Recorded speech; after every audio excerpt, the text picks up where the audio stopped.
Winter driving on roads and highways in the snow-capped mountains of California can be a pleasant adventure, or it can be frustrating, tiring, and sometimes even hazardous. The California Highway Patrol provides the following information to make your mountain driving safe and pleasant. Make sure your brakes, windshield wipers, defroster, heater, and exhaust system are on top condition. Check your antifreeze and be ready for colder temperatures. You may want to add special solvent to your windshield washer. Check your tires, make sure they are properly inflated. The tread is in good condition. Always carry chains. Make sure they are in the proper size for your tires and are in working order. Carry a flashlight and chain repair links. Chains must be installed on the drive wheels. Keep your gas tank full. It may be necessary to change your routes or turn back during a bad storm, or you may be caught in a traffic delay. Keep windshield and windows clear. You may want to stop at a safe turner out to use a snow, ice, or scraper. Use the car defroster and clean cloth to keep the windows free of fog. Slow down a little. A highway speed of 55 miles an hour may be safe in dry weather, but an invitation for trouble on snow and ice. Snow and ice makes stopping distances much longer, so keep your seatbelt buckled and leave more distance between your vehicle and the vehicle ahead. Bridge decks and shady spots can be icy when other areas are not. Remember to avoid sudden stops and quick direction changes. Be more observant. Visibility is often limited in winter by weather conditions. Slow down and watch for other vehicles and for snow equipment.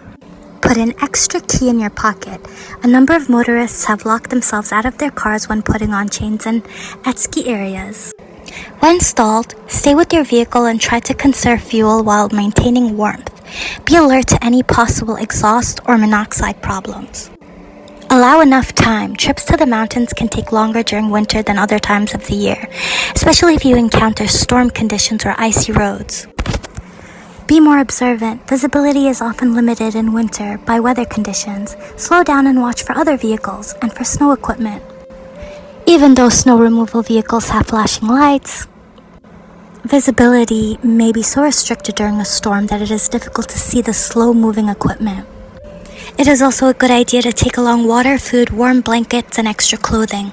A lengthy delay will make you glad you have them. Allow for enough time. Trips to the mountains can take longer during winter than other times of the year, especially if you encounter storm conditions or icy roads. Get an early start and allow plenty of time to reach your destination. Mindy, an owner of a cottage, hosts an Airbnb. I created a cottage manual which I email to people once the booking is confirmed, and also leave a hard copy in the cottage. The first booking and the nerves kick in. In the early days, I could respond individually to each new guest, but as the booking started to flow in, it was tiring typing out the same thing every time. On Airbnb, you can create saved messages for responding to guests. I have a saved message relating to check-in. One thing I also realized was that until the booking is confirmed, you can't share info such as phone numbers, email addresses, or website addresses. One potential renter reached out to me but said that she was having a hard time with the Airbnb system, and could she just make arrangements with me outside of the system. I suspected that she was older, and it wasn't a scam, but I refused. As I explained to her that I needed the host guarantee provided by Airbnb and that our money would also be secure. In the end, she managed to get it figured out and booked. Here's a message that I received during December. Dear Jane, me and my boyfriend are planning to visit Canada in September. We plan to travel mainly in British Columbia. We really like your cozy cottage, and it would be great if you would like to be our host. We are an easygoing couple and respect other people's property. We've read the description of your cottage, but we didn't find any information about the toilet and the shower tub. Is there a bathroom in the cottage? While Airbnb does provide a host guarantee and host protection insurance, short-term rentals may actually void your insurance policy. I contacted my insurer when renting out the first cottage to let them know, and they had just canceled the policy entirely without any discussion. I had to shop around for another insurer. When renting at my first cottage, it was the goal of earning just enough revenue to cover the property taxes and insurance. That way, it would end up being 100% no cost for me to use. Now, having been an Airbnb host for 4 different properties with an average of 4.97 star rating and super host status under my belt, I'd say I've been pretty successful. Having read up on Airbnb, I decided to go with this online service as I was comfortable with the trust economy that they have developed, where both guests and owners review each other so you're both putting your best foot forward.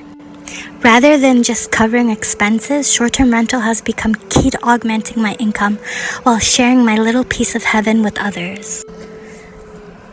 The rental service and their host guarantee also offered extra peace of mind should something go amiss. I also like that they take a small service fee from the owner rather than a large percentage like other services.